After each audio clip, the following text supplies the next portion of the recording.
আহলুহু ওয়া মানাওয়ালুহু আমাদেরকে আজকে পবিত্র জুমার দিন জুমার নামাজ আদায়ের জন্য মসজিদে আসার তৌফিক দান করেছেন, এজন্য সবাই বলি আলহামদুলিল্লাহ।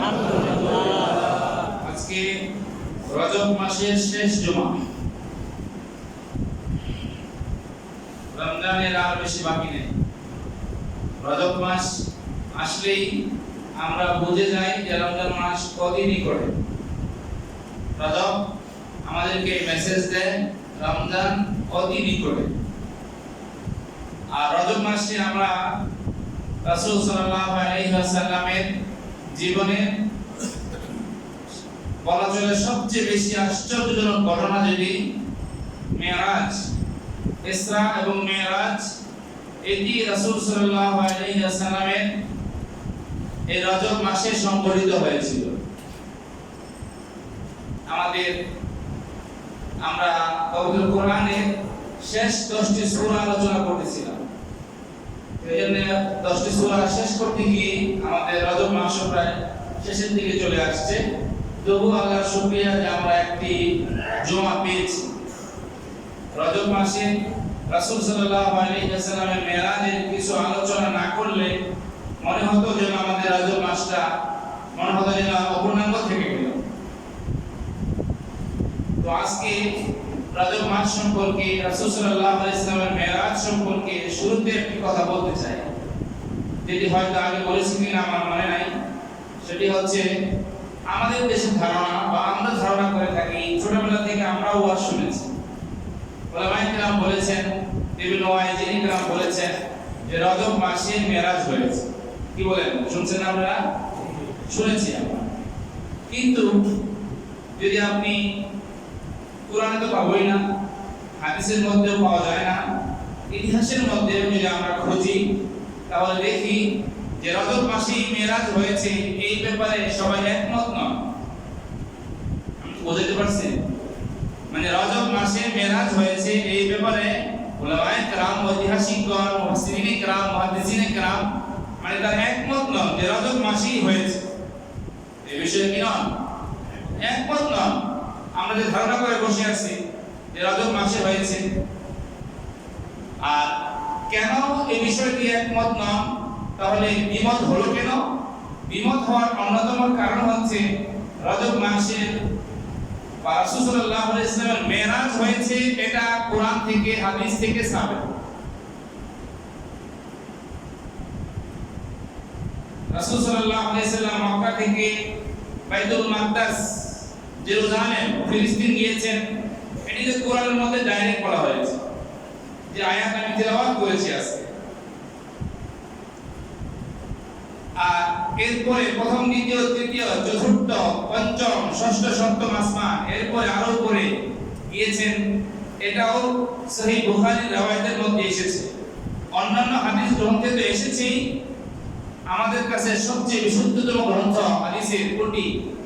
বুখারী শরীফ। কোনটি? বুখারী শরীফ। কিতাবুল্লাহর পরে আসমানের নিচে, জমিনের উপরে যত কিতাব আছে হাদিসের, তার মধ্যে সকলে একমত যে বুখারী শরীফ হচ্ছে আসাহুল কুতুব বাদা কিতাবিল্লাহ। আল্লাহর কিতাবের পরে বুখারী শরীফ হচ্ছে সবচেয়ে বিশুদ্ধতম গ্রন্থ। তো সেখানে শুরুর দিকে কিতাবুস সালাতের মধ্যেই এই মেরাজ নিয়ে আলোচনা করা হয়েছে। তাহলে আমরা বুঝলাম ইসরা, মক্কা থেকে জেরুজালেম, এটাও কিতাবুল্লাহর মধ্যে আছে। আর উপরের দিকে এটাও সহিহ হাদিসের মধ্যে আছে। কিন্তু কোন মাসে এটা নির্দিষ্ট করে কোন হাদিসের মধ্যে নাই। তো কেন নাই? এই বিষয়টি অত জরুরি নয়। কোন দিন মেরাজ হয়েছে এটা জরুরি না। আমি কোন দিন ঢাকা গেলাম আর কোন দিন নোয়াখালী গেলাম, এই তারিখটা অত জরুরি না। কেন গিয়েছি এটা জরুরি। কি বলেন? আমি কি কাজে গেলাম, আমাদের প্রধানমন্ত্রী সর্বশেষ আমেরিকা কবে গিয়েছেন, তারিখ আমাদের জন্য অত জরুরি না। কিন্তু কেন গিয়েছিলেন, কি আলোচনা হয়েছে, এটা জরুরি। তো আল্লাহ রাসূল মেরাজ থেকে আসার পরে আরো দুনিয়াতে তিনি 11-12 বছর বেঁচে ছিলেন। এই কোন দিন গিয়েছেন এই তারিখ নিয়ে তারা আলোচনা করেন নাই। এবং ওই দিনে বিশেষ কোনো আমলও ছিল না যে 27 তারিখ রোজা রেখেছেন রাতে ইবাদত করেছেন, এই দিন এই দিবসটাকে তারা পালন করেছেন, এরকম কোনো কিছুই আমরা পাই না। আপনারা পেয়েছেন? আমি পাই নাই, ওলামায়ে কেরামও পান নাই। এই জন্য 27 তারিখ, যেটা আজকে মূলত তারিখটা পড়ে গেছে বছর 27 তারিখ, আজকে গতকাল তারিখ ছিল, গতকালকে 26 রজব ছিল। আমাদের পেপার পত্রিকায় টিভিতে বিভিন্ন আলোচনা হয়েছে যে আজকে রাত শবে মেরাজের রাত, এই রাতে রাসূল সাল্লাল্লাহু আলাইহি ওয়াসাল্লাম আল্লাহর সাথে দিদার হয়েছে। তো এই বিষয়ে সঠিক করে বলা যাবে না যে আজ কি হয়েছে। তাহলে কি তারিখ আছে? আমাদের বাংলা ভাষায় বর্তমানে রাসূল সাল্লাল্লাহু আলাইহি ওয়াসাল্লামের সিরাতের উপর আমার কাছে মনে হয় সবচেয়ে ভালো একটা গ্রন্থ আর-রাহিকুল মাখতুম। কি নাম বলেছি? আর-রাহিকুল মাখতুম। এটা দুনিয়ার এমন কোনো ভাষা নাই যে ভাষায় এটা অনুবাদ করা হয় না। মানুষ কথা বলে কিন্তু ওই ভাষায় এই কিতাবটা নাই, অনুবাদ হয় নাই, এমন কোনো ভাষা দুনিয়াতে নাই। এত সমাদৃত হয়েছে। আল্লামা সফিউর রহমান মুবারকপুরী তিনি যে লিখেছেন তার কিতাব আর-রাহিকুল মাখতুমের মধ্যে তিনি 6টা মত উল্লেখ করেছেন। কয়টা? 6টা। মেরাজ কবে হয়েছে তিনি বলেছেন, ঐতিহাসিকদের থেকে, মুফাসসিরদের থেকে রওয়ায়াত নিয়ে তিনি উল্লেখ করেছেন। প্রথম বলেছেন নবুয়তের প্রথম বছর, নবুয়তের প্রথম বছর, যে বছর আল্লাহ রাসূল নবুয়ত পেয়েছেন সেই বছরই মেরাজ হয়েছে। দ্বিতীয় মত দিয়েছেন নবুয়তের পঞ্চম বছর। তৃতীয় মত তিনি উল্লেখ করেছেন নবুয়তের দশম বছর, 27 রজব, যেটা আমরা বলে থাকি। নবুয়তের কোন বছর? দশম বছর। নবুয়ত পাওয়ার পরে আল্লাহ রাসূল 13 বছর মক্কায় ছিলেন। কত বছর? 13 বছর। একটু খেয়াল করেন, 13 বছর মক্কায় ছিলেন। দশম বছরে 27 রজব আল্লাহ রাসূলের মেরাজ হয়েছে। 3 নম্বর।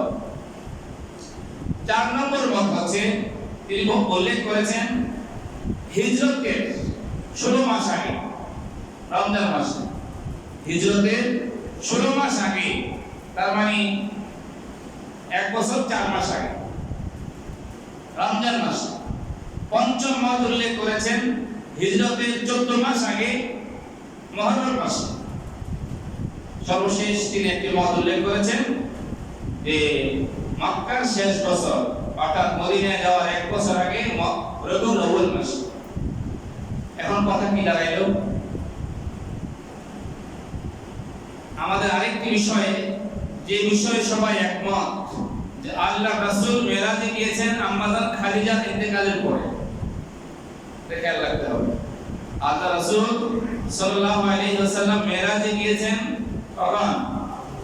হযরত খাদিজাতুল কুবরা রাদিয়াল্লাহু তাআলা আনহা এর ইন্তেকালের পরে। খেয়াল রাখতে হবে, মেরাজে নামাজ ফরজ হয়েছে। খাদিজা রাদিয়াল্লাহু তাআলা আনহা তার জীবিত অবস্থায় তিনি এই ফরজ নামাজ 5 ওয়াক্ত এটা পান নাই। কেন পান নাই?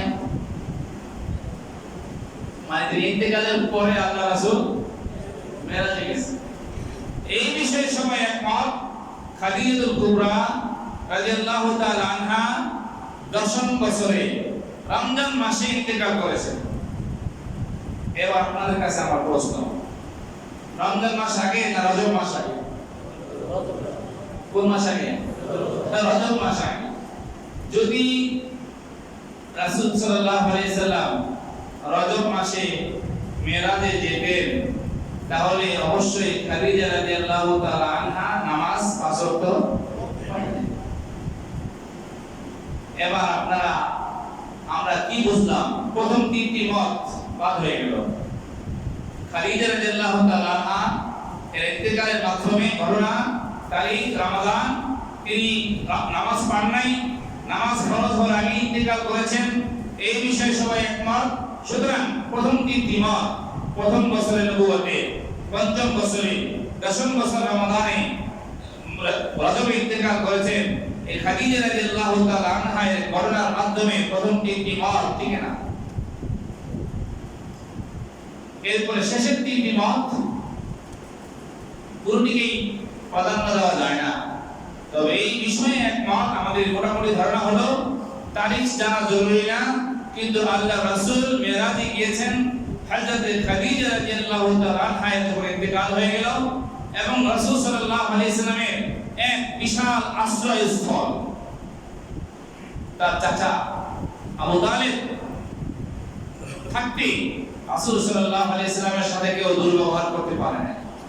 যখন ঘরের আশ্রয়, আম্মা জান খাদিজা মারা গেলেন ঘরের আশ্রয়, আর বাহিরের আশ্রয় শেল্টার ছিলেন চাচা, তিনিও মারা গেলেন।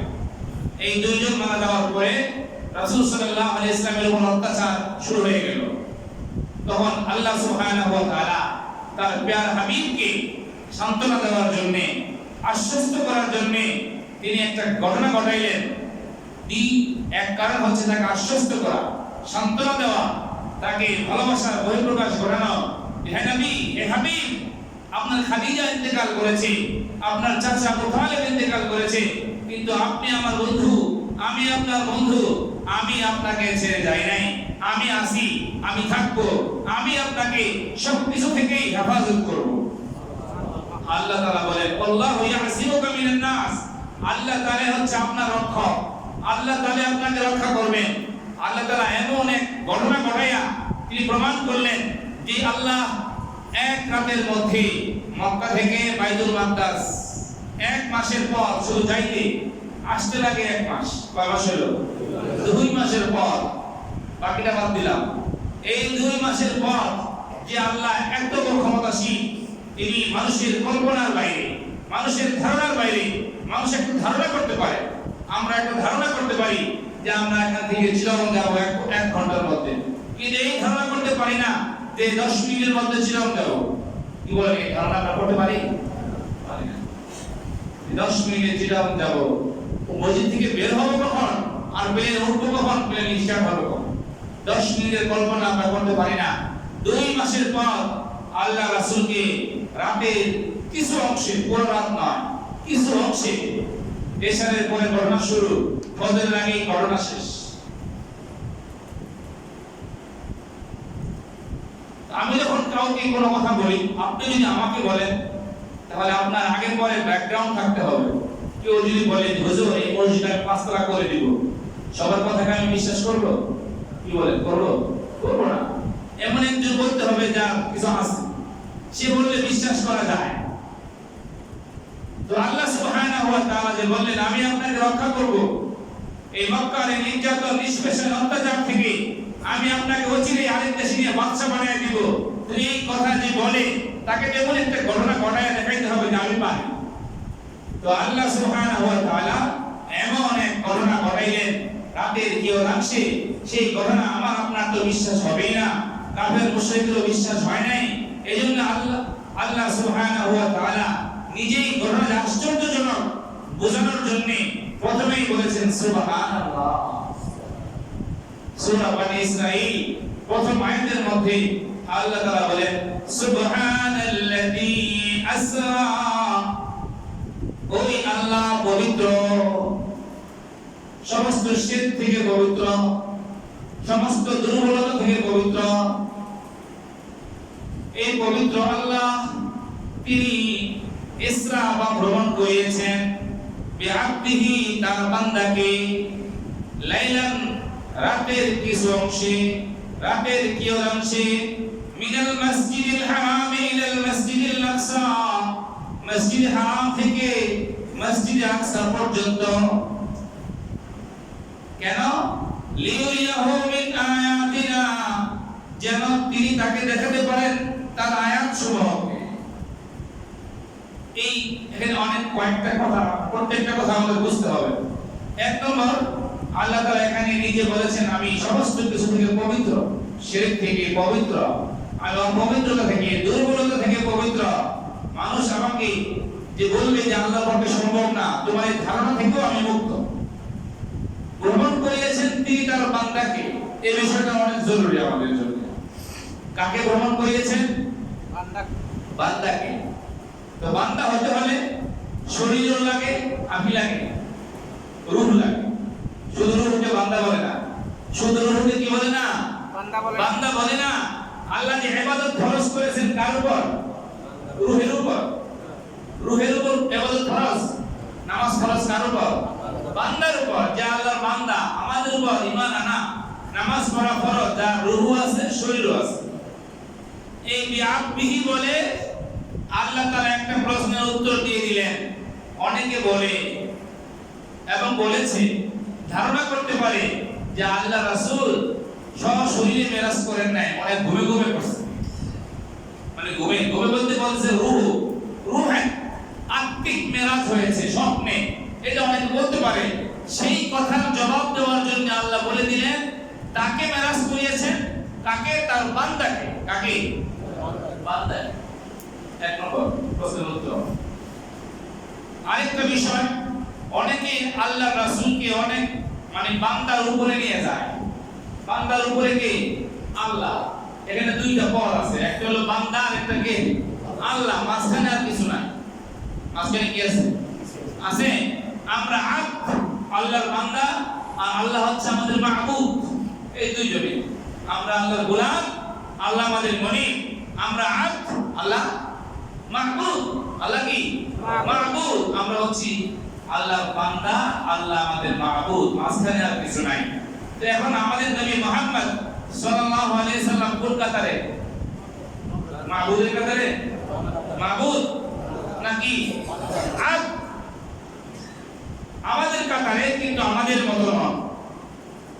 এখনো আমার বুঝতে হবে, মানে আমাদের আকীদা যেন নষ্ট না হয়ে যায়। ঠিক করতে গিয়ে আবার নষ্ট হয়ে গেলে সমস্যা। অনেকে আমরা বলি নবী আমাদের মতই মানুষ, আমাদের মতো মানুষ জাতিগত ভাবে, হ্যাঁ আমাদের মতই মানুষ, কিন্তু তার গুণ, তার সিফাত, তার কোয়ালিটি কি আমাদের মতো? ঢাকা শহরের এক কাঠা জায়গা আর সেই চরের মধ্যে গ্রামে দুইটাই তো মাটি, কি বলেন? দুইটাই মাটি। যদি বলেন তোমারও ঢাকা বাড়ি আছে, আমার তো গ্রামে বাড়ি আছে, একই দাম। কি বলেন? একই দাম। মাটি হিসেবে দুইটা সমান, কিন্তু দাম হিসেবে, কোয়ালিটি হিসেবে দুইটা সমান? কখনোই সমান নয়। সর্বশ্রেষ্ঠ মানুষ, সর্বশ্রেষ্ঠ বান্দা, সর্বশ্রেষ্ঠ মানব, যিনি এক কদম রাখলে দুনিয়ায় এক কদম, আরেক কদম চলে যায় আরশে আজিমে। যিনি দুনিয়া থেকে ইশারা করলে চাঁদ দ্বিখণ্ড হয়ে যায়। আমি আপনি ইশারা করলে কি হয়? যা থুথু লাগাই দিলে যে কোনো রূপ ভালো হয়ে যায়। তিনি বান্দা আর আমিও বান্দা। অনেকে আমরা বলে আমাদের মতোই মানুষ। সেই বিষয় থেকে যেভাবে সাবধান থাকতে হবে। আর যারা মুহাম্মদ সাল্লাল্লাহু আলাইহি সাল্লামকে আল্লাহর সাথে মিলিয়ে ফেলেন, সেখান থেকেও আমাদের সাবধান থাকতে হবে।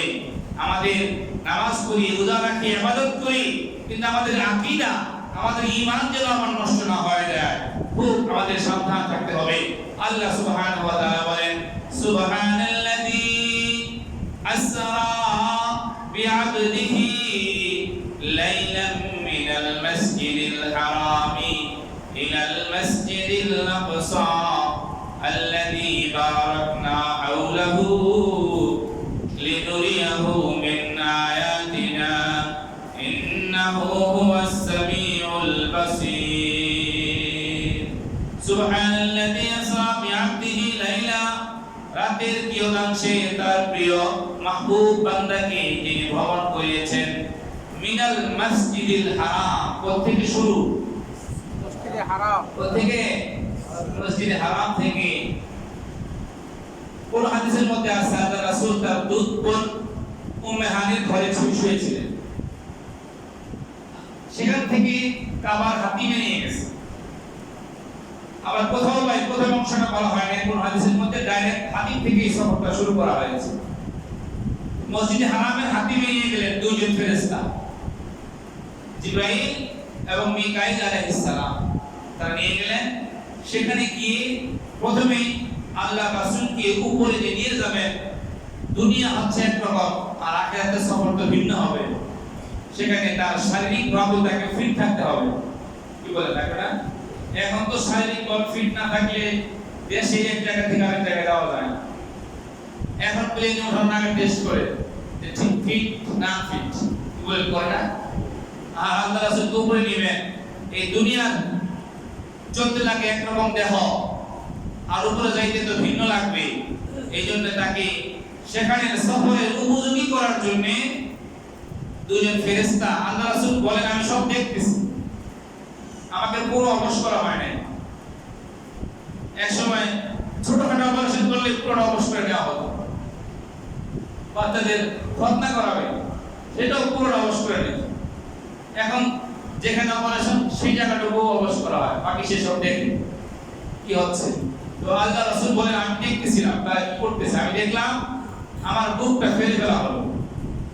এই কথা যখন আল্লাহ রাসূল বলছে ওই সময় সবাই তখন আল্লাহ রাসূলকে কি বলছে, এটা বলছে, তারা তো তাকে বলতো পাগল বলতো। তো আল্লাহ রাসূল যখন বললেন যে আমাকে হাতিমে কাবায় নিয়ে জমজমের পাশে নিয়ে আমাকে বুক ফেলে ফেলা হলো, সেখান থেকে আমার কলব বের করা হলো, এটা জমজমের পানি দিয়ে ধুয়ে অগসিলা বিমাই সামসাম, জমজমের পানি দিয়ে ধুয়ে পরিষ্কার করে আবার যথাস্থানে রেখে আবার হাত দিয়ে এভাবে যখন দেওয়া হয়েছে আমার দেহ আগের মতো হয়ে গেছে। এই কথা বললে কি পাগল না বলে মানে উপায় আছে? আপনি চিন্তা করেন 50 বছর আগে 20 বছর আগে আমরা কল্পনা করতে পারি না এটা, এখন এটা একেবারে সহজ, একেবারে সহজ। অনেক কমন হার্ট সার্জারি এই মসজিদে এখানেই আছে, এই রোগী এই মসজিদে আছে, সুন্দরভাবে দিব্যি চলাফেরা করতেছেন, অপারেশন করা হয়েছে। তো অনেকে বলেন যে ওই বিষয়টাকে গবেষণা করে ডাক্তাররা বের করেছেন যে মানুষের ওপেন হার্ট সার্জারি করা যায়, যেটা কি আমাদের মানে ফার্সি ভাষায় বলা হয় যে সিনা চাক। আল্লাহ রাসূলের সিনা চাক একবার হয় নাই, আগেও হয়েছে নবুয়তের আগে, আরেকবার হয়তো ছোটবেলায় যখন তিনি আম্মাজান হালিমার ঘরে ছিলেন। রাসূল সাল্লাল্লাহু আলাইহি সাল্লাম নিজেই বয়ান করেছেন আমার বয়স তখন 5-7 বছর বয়স, আমি 4 বছর বয়স, আমি গিয়েছিলাম আমার দুধ ভাইদের সাথে মাঠে ছাগল চড়াইতে। আল্লাহ রাসূল ছাগল চড়াইছে কেন? আল্লাহ রাসূল বলেন শুধু আমি না, সমস্ত নবীরা এই কাজ করছে। মানে যে ছাগল চড়াইতে পারে, ছাগল খুব মানে কি হয় ঠান্ডা টাইপের হয়, এইটা যে চড়াইতে পারে সেই উম্মত চড়াইতে পারে। মানুষ আমরা তো বিভিন্ন ধরনের হই, এক একজনের এক এক মেজাজ হয়, এটাকে যদি চালাইতে হয় এটা ট্রেনিং। নবুয়তের আগে সব নবীকেই এই ট্রেনিং দেওয়া হয়েছে, ছাগল চড়ানোর ট্রেনিং। এজন্য আমাদের চড়ানো দরকার, কি বলেন সুন্নাত। তো আল্লাহ রাসূল বলেন আমার বাল্য বয়সে একবার হয়েছে, ছোট বয়সে বাল্য বয়সে মানুষ দৌড়াদৌড়ি করে খেলাধুলা করে আনন্দ ফুর্তি করতে চায়, সেই ছোট বয়সের খেলাধুলা দৌড়াদৌড়ির মন মানসিকতা আমার ভিতর থেকে বের করার জন্য আবার নবুয়তের আগে করা হয়েছে। যেহেতু আমি এক স্তর থেকে আরেক স্তরে চলে যাচ্ছি, এতদিন শুধু ছিলাম মুহাম্মদ আব্দুল, আবার হয়ে যাচ্ছি রাসূল। এতদিন কি ছিলাম? মুহাম্মদ আব্দুহু ওয়া রাসূলুহু, এতদিন শুধু আল্লাহর বান্দাই ছিলাম, এখন তো রাসূল হব, নবী হব, নবুয়তের বিশাল গুরু দায়িত্ব আমার মাথার উপর দেওয়া হবে। এইজন্য আল্লাহ সুবহানাহু ওয়া তাআলা তাকে নবুয়তের আগে আবার সিনা চাক করেছে।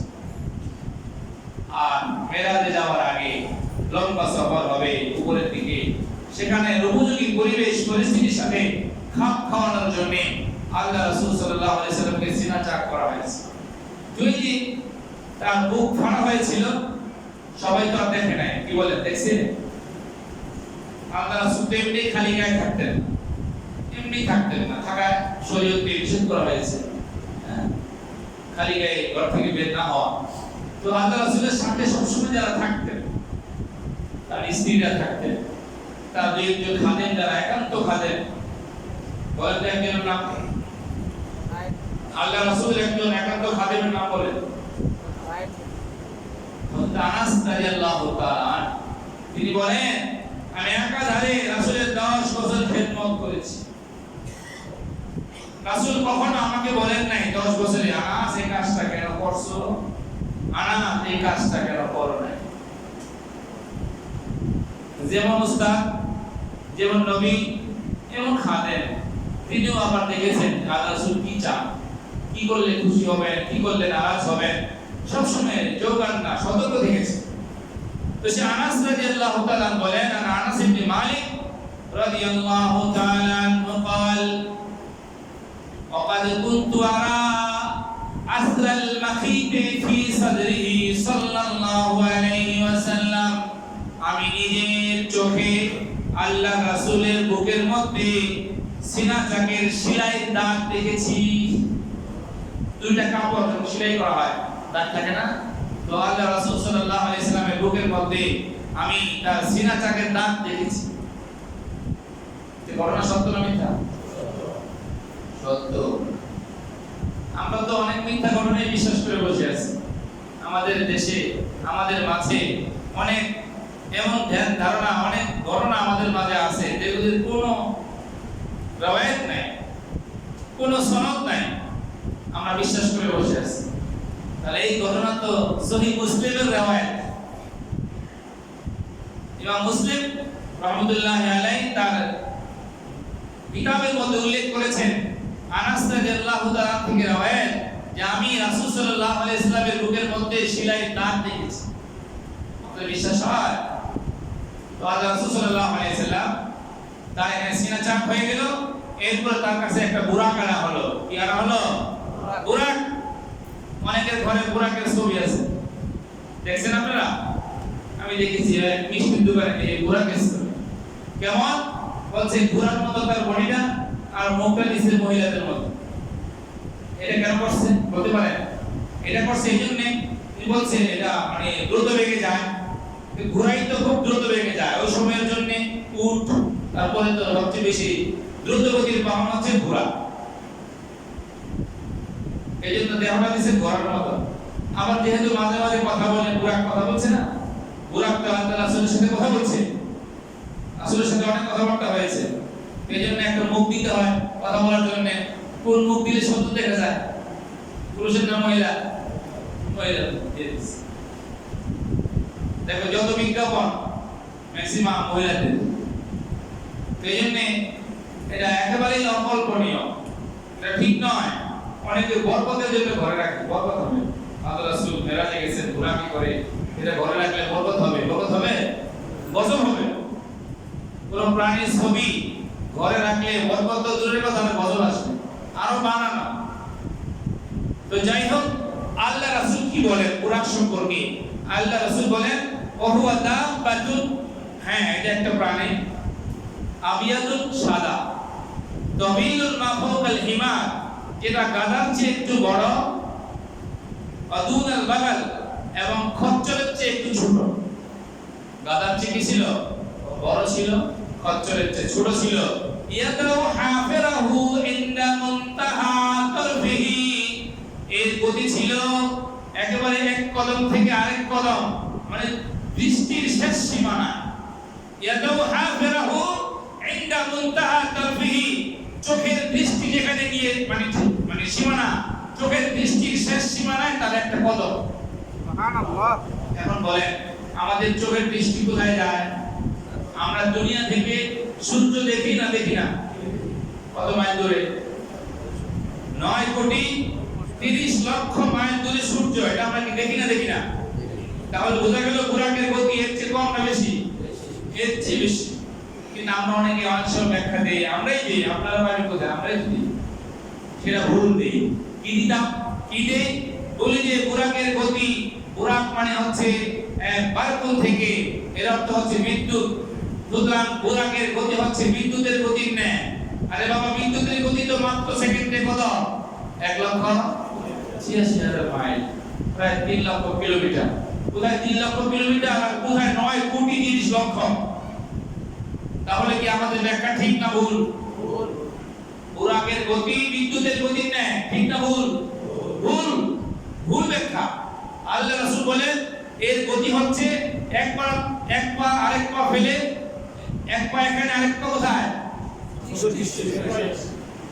তাহলে সূর্যের থেকে আরো দূরে। আমরা তো সূর্য দেখি, সূর্যের উপর আরো অনেক তারা, গ্রহ, অনেক কিছু আছে। এর চেয়ে বেশি গতি সম্পন্ন না হলে মেরাজ সম্ভব হতো না। যদি সেকেন্ডে 1,86,000 মাইল গতি হতো, তাহলে মেরাজ থেকে আল্লাহ রাসূল আজ পর্যন্ত আসতে পারতেন। কোথায় প্রথম আসমান, কোথায় দ্বিতীয় আসমান, কোথায় তৃতীয় আসমান? প্রথম আসমান দ্বিতীয় আসমানের তুলনায় কতটুকু? বলছে একটা মরুভূমির মধ্যে যদি আপনি একটা আংটি রেখে দেন, তাহলে আংটিটা হচ্ছে প্রথম আসমান, আর ওই মরুভূমি সাহারা মরুভূমি হচ্ছে দ্বিতীয় আসমান। আমাদের তো আসমানের উপরে কোনো খবর নাই, আমাদের সব খবর বিজ্ঞানের আবিষ্কার আসমানের উপরে না নিচে। এরপরের খবর একমাত্র আল্লাহ রাসূল বলতে পারবেন। সবচেয়ে বড় জ্ঞানী বিজ্ঞানী মহাবিজ্ঞানী যিনি, সবচেয়ে মহাবিজ্ঞানের গ্রন্থ কুরআন, ইয়াসিন ওয়াল কুরআনিল হাকীম। এই বিজ্ঞানময় গ্রন্থ যেই নবীর উপর অবতীর্ণ হয়েছে, সেই মহাবিজ্ঞানী আল্লাহ সুবহানাহু ওয়া তাআলা যে বিজ্ঞানের গ্রন্থ মহা গ্রন্থ আল কুরআন অবতীর্ণ করেছেন, আমার আপনার নবী হযরত মুহাম্মদুর রাসূলুল্লাহ সাল্লাল্লাহু আলাইহি ওয়াসাল্লাম, যিনি প্রথম আসমান ভেদ করে দ্বিতীয় আসমানে গিয়েছেন। এটা ধারণা করতে পারি আমরা, বিজ্ঞান যতই আবিষ্কার করুক, প্রথম আসমান ভেদ করে দ্বিতীয় আসমানে কিয়ামত পর্যন্ত যাইতে পারবে না, এটা আমরা বলতে পারি। যতই আবিষ্কার করুক, প্রথম আসমান ভেদ করা এটা সম্ভব না। এক এক আসমান এত পুরু, 500 বছরের রাস্তা। আসমানের যে পুরুত্ব, এটা 500 বছরের রাস্তা। এটা একমাত্র আল্লাহর পক্ষেই সম্ভব। এজন্য আল্লাহ বলেন সুবহানাল্লাহ। আমি আপনি সুবহানাল্লাহ বলি বড় মাছ দেখলে আর গাছ দেখলে, আল্লাহ নিজেই যিনি সমস্ত কিছু তার চোখের সামনে এই ঘটনা ঘটায়া আল্লাহ নিজেই বলেন সুবহানাল্লাহ। আমি আপনি আর কি বলবো? আমি আপনি তো দুনিয়ার কোন বড় একটা জিনিস দেখলে লাভ দিয়ে দাঁড়ায় বলি বাবারে, আর যাদের ঈমান আকীদা আছে তারা বলে সুবহানাল্লাহ। তো আল্লাহ নিজেই বলেছেন সুবহানাল্লাযী ইয়াসরা বিআবদিহি লাইলাম মিনাল মাসজিদিল হারাম ইলাল মাসজিদিল আকসা। যিনি তার প্রিয় বান্দা মুহাম্মদুর রাসূলুল্লাহ সাল্লাল্লাহু আলাইহি ওয়াসাল্লামকে মসজিদ হারাম থেকে মসজিদ আকসা ভ্রমণ করিয়েছেন, এবং সেখানে যাওয়ার পরে আল্লাহ সুবহানাহু ওয়া তাআলা তার কুদরতি ভাবে 16 লক্ষ আম্বিয়া আলাইহিস সালাতু ওয়াস সালামকে সেখানে রেখে রেখেছেন। আমরা জানি তো কেন আল্লাহ তাআলা এতদিন আমাদের নবী আগে ছিলেন আব্দুল বান্দা, এরপরে হয়েছেন শুধু রাসূল, আজকে তিনি হবেন ইমামুল মুরসালিন। কি হবেন? ইমামুল মুরসালিন, মানে রাসূল মুরসালিন, ইমামুল মুরসালিন অর্থ হচ্ছে রাসূলদের ইমাম, সাইয়্যিদুল মুরসালিন রাসূলদের নেতা, ইমামুল আম্বিয়া সাইয়্যিদুল আম্বিয়া। এটাকে প্রমাণ করার জন্য তিনি সমস্ত নবীদের ইমাম, সমস্ত রাসূলদের ইমাম। এটাকে প্রমাণ করার জন্য আল্লাহ সুবহানাহু ওয়া তাআলা কুদরতিভাবে আদম আলাইহিস সালাম থেকে শুরু করে ঈসা আলাইহিস সালাম পর্যন্ত 16 লক্ষ নবী এবং রাসূলকে মসজিদ আকসার মধ্যে রেখে রেখেছেন। সবাই তাকে অভ্যর্থনা জানিয়েছেন এবং সেখানে নামাজের কাতারে দাঁড়িয়ে গিয়েছেন। কে ইমামতি করবে? অনেকে ভাবতেছে আজকে ইমামতি আমারই হবে, আমি হচ্ছি আবুল বাশার, সমস্ত মানুষের পিতা কে? আদম আলাইহিস সালাম।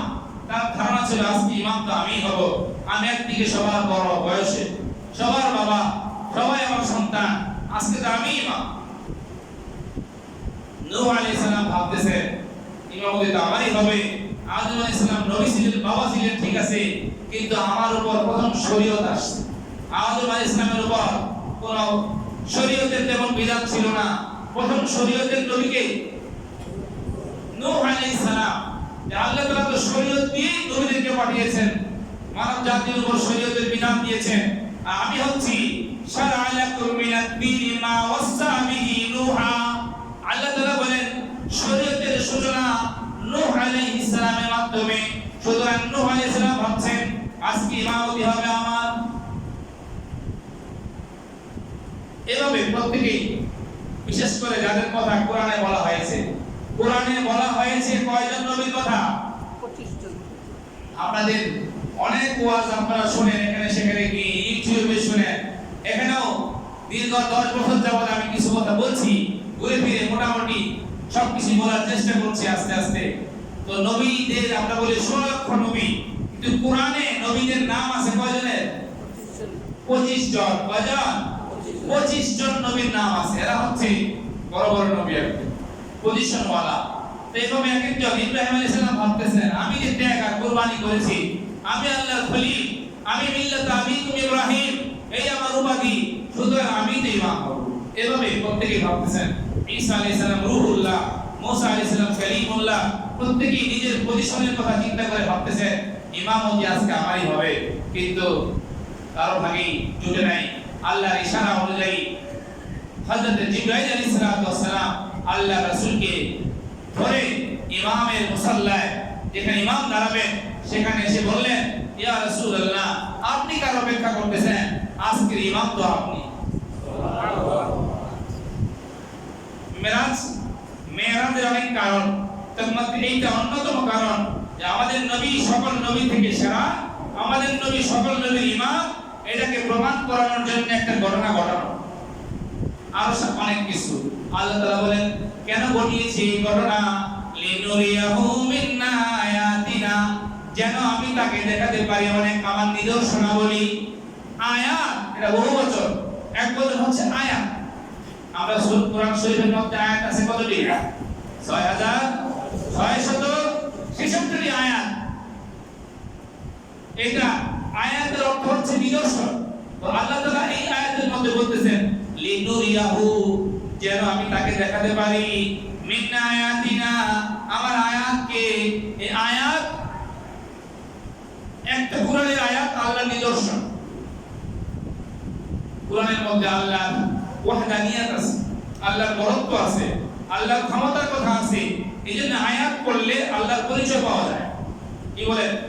কোরআন পড়লে আল্লাহর পরিচয় পাওয়া যায় না?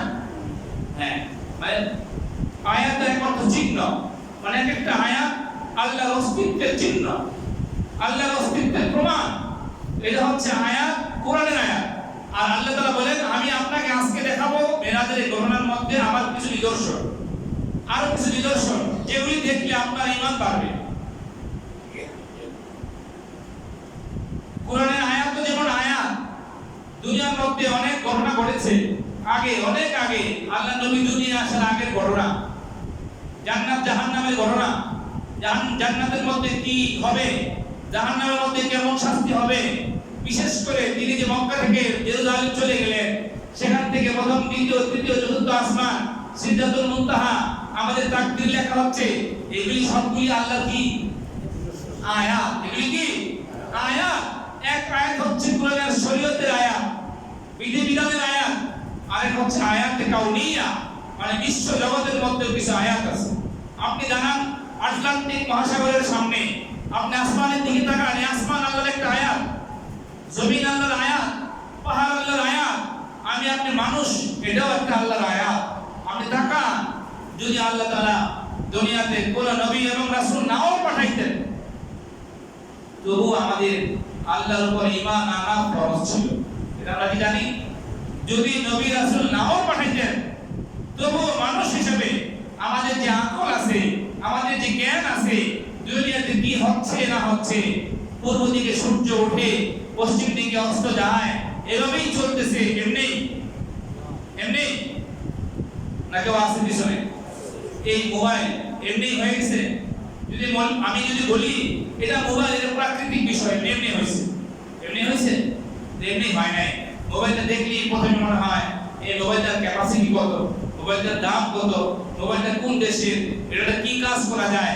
নিশ্চয়ই এই মোবাইল কেউ না কেউ,